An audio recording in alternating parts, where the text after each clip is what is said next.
नमस्कार, स्वागत है आपका आपके ही चैनल हॉट अटैकिंग हॉरर पर। आज आप सुनेंगे अगली कहानी जिसका नाम है होली हवेली।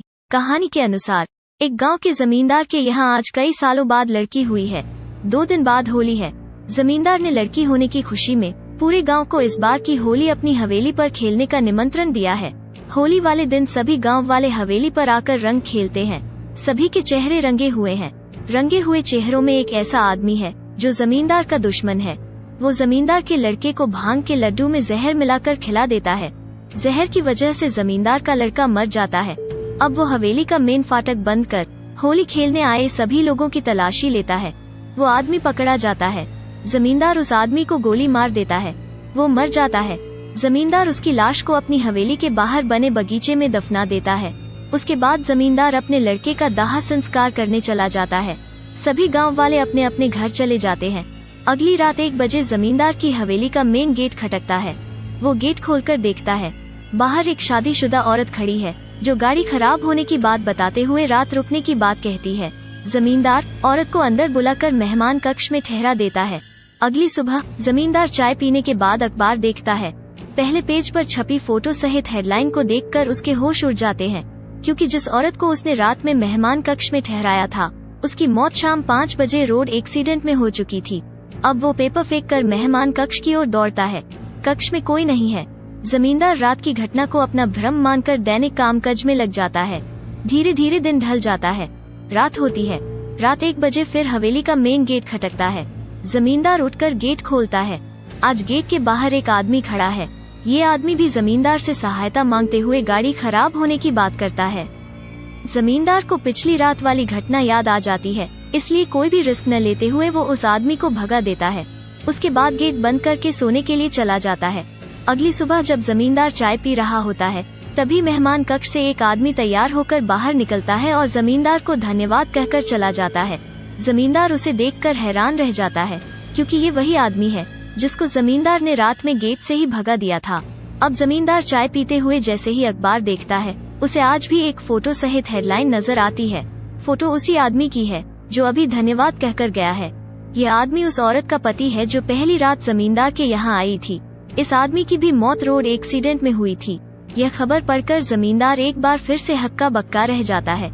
जैसे तैसे दिन गुजर जाता है। रात हो जाती है। जमींदार बिस्तर पर लेटे हुए करवटें बदल रहा है।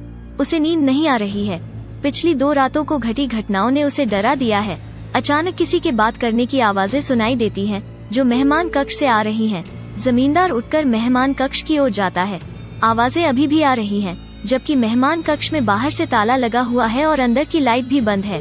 जमींदार पहले तो मेहमान कक्ष की लाइट बाहर से ऑन करता है, फिर ताला खोलकर अंदर झांकता है। वो देखता है कि अखबार में मौत की खबर वाले आदमी और औरत मेहमान कक्ष में बैठे बातें कर रहे हैं।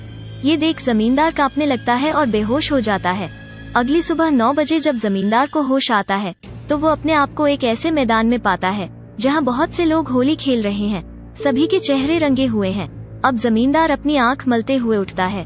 वो भीड़ से बाहर निकल ही रहा होता है कि तभी उसके सामने वही आदमी आ जाता है जिसने हवेली में जमींदार के लड़के को जहर दिया था। जमींदार उससे कुछ कहे इससे पहले ही वो जमींदार के पेट में छुरी घुसा देता है और भाग जाता है। जमींदार की आंखों के सामने अंधेरा छा जाता है। रात 10:30 बजे जब जमींदार की आंख खुलती है तो खुद को मेहमान कक्ष के बेड पर लेटा हुआ पाता है। वो देखता है कि उसके पेट में एक छुरा घुसा हुआ है जिसे जमींदार का ही लड़का पकड़े हुए बैठा है। जमींदार को ऐसा लगता है कि उसका बेटा ही उसे मारना चाहता है। अचानक से मेहमान कक्ष का दरवाजा खुलता है। दरवाजे पर भी जमींदार ही खड़ा है। ये देखकर बेड पर लेटे हुए जमींदार के होश उड़ जाते हैं। अगले दिन 11 बजे जब जमींदार की आंख खुलती है तो वो अपने आप को हॉस्पिटल के अंदर एक बेड पर पाता है। जमींदार के सिर पर एक डॉक्टर पट्टी बांध रहा है। जमींदार डॉक्टर के चेहरे को देखकर हैरान रह जाता है, क्योंकि ये वही आदमी है जिसने जमींदार के पेट में छुरा घुसाया था। तभी एक नर्स ट्रे लेकर जमींदार के पास आती है और बेड पर रख देती है।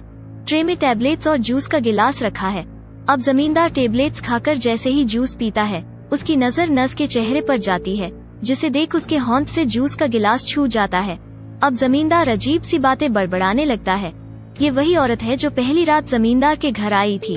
जमींदार की हरकतें देख डॉक्टर नर्स से इंजेक्शन लाने को कहता है। नर्स चली जाती है। कुछ देर बाद एक वार्ड बॉय इंजेक्शन लेकर आता है। जमींदार वार्ड बॉय को देखकर जोर से चीखने चिल्लाने लगता है। वार्ड बॉय की शक्ल जमींदार की हवेली में दूसरी रात आने वाले आदमी से मिलती है। जमींदार की हालत को बिगड़ता देख डॉक्टर उसे इंजेक्शन लगा देता है। उसके बाद जमींदार बेहोश हो जाता है। 1 घंटे बाद जब उसे होश आता है तो अपने आप को शमशान घाट में पाता है, जहाँ पर वो अपने लड़के की जलती हुई चिता के चारों ओर घूम रहा है। वो देखता है कि गांव के सभी लोग उसके साथ चिता के चारों ओर घूम रहे हैं। कुछ देर बाद अचानक से जमींदार के मुंह पर पानी की छींटें पड़ती हैं, जिससे उसका ध्यान टूटता है। अब वो पूरी तरह से होश में आ जाता है। अब जमींदार अपने आप को गांव वालों के साथ होलिका दहन की परिक्रमा करते हुए पाता है। होलिका दहन के बाद जमींदार हवेली चला जाता है।